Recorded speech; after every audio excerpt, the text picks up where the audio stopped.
बैसाखी का त्योहार पर निबंध। भारत एक कृषि प्रधान देश है, जहां अन्नदाता को देवता की संज्ञा दी गई है। जब किसान महीनों की मेहनत के बाद अपनी फसल को पकते हुए देखता है, तो उसकी आत्मा खुशी से झूम उठती है। इसी उल्लास और आभार की अभिव्यक्ति का पर्व है बैसाखी। ये केवल एक त्योहार नहीं, बल्कि प्रकृति, श्रम और आध्यात्मिकता का अद्भुत संगम है। ये पर्व हर वर्ष 13 या 14 अप्रैल को मनाया जाता है और खासकर पंजाब और हरियाणा में इसे बड़े उत्साह से मनाया जाता है। बैसाखी किसानों के परिश्रम का उत्सव। भारत का किसान केवल बीज नहीं बोता, वो अपने भविष्य के सपने भी धरती की कोख में डालता है। जब वो रातों को जागकर अपनी फसल की रखवाली करता है, जब वो मौसम की मार झेलता है, तब उसकी आशाएं भी उसी फसल के साथ बड़ी होती है। फिर जब अप्रैल का महीना आता है, खेतों में सुनहरी फसल लहलहाने लगती है और पसीना सोने में बदलने लगता है।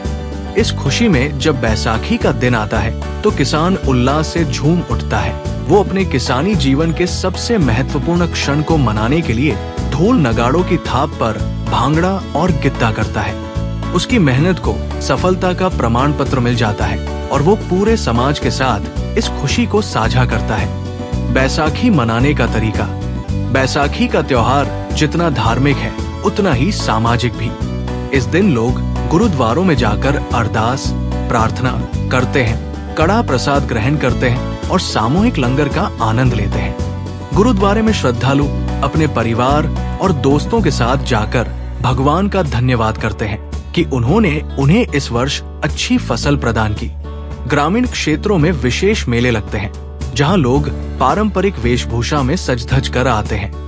ढोल की थाप पर भांगड़ा और गिद्दा नृत्य किया जाता है, जो इस पर्व की ऊर्जा और उत्साह को दोगुना कर देता है।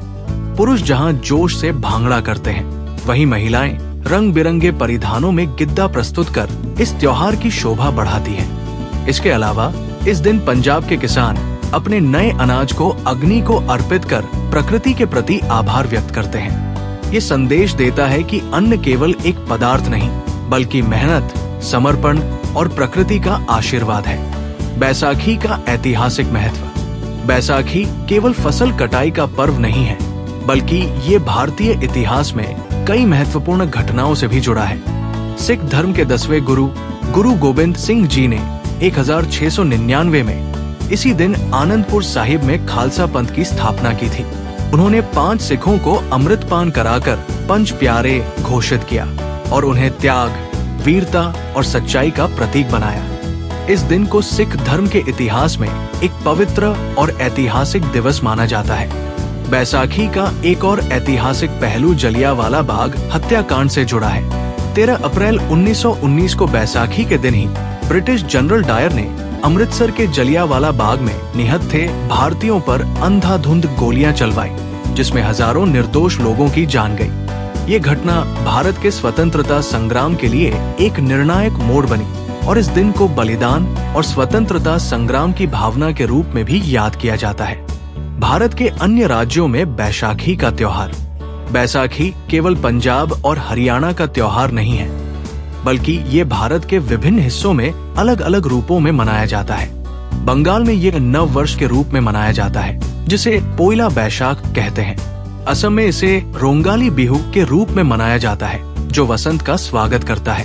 केरल में ये विशु कहलाता है, जिसमें समृद्धि और नए अवसरों की कामना की जाती है। उत्तर भारत में इसे मेष संक्रांति के रूप में भी मनाया जाता है।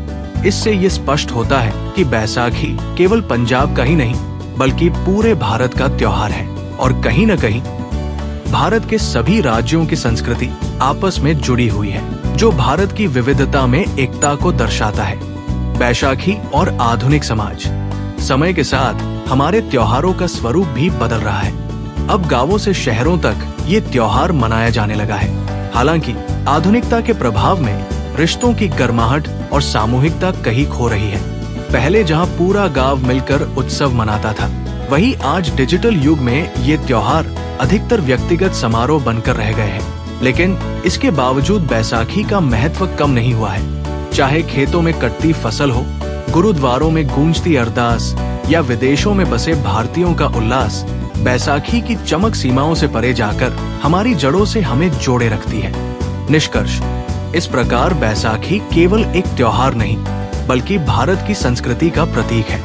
ये एक ऐसा पर्व है जो प्रकृति और किसान के बीच के गहरे संबंध को दर्शाता है, जहां परिश्रम का हर बीज सुनहरी फसल में बदलकर नई आशाओं को जन्म देता है। इसलिए जब भी ढोल की थाप पर भांगड़ा गिद्दा गूंजे, जब भी खेतों में मेहनत रंग लाए और जब भी कोई अपने परिश्रम के फल का आनंद ले, वहाँ बैसाखी की आत्मा जीवंत होगी। Like, comment, and subscribe.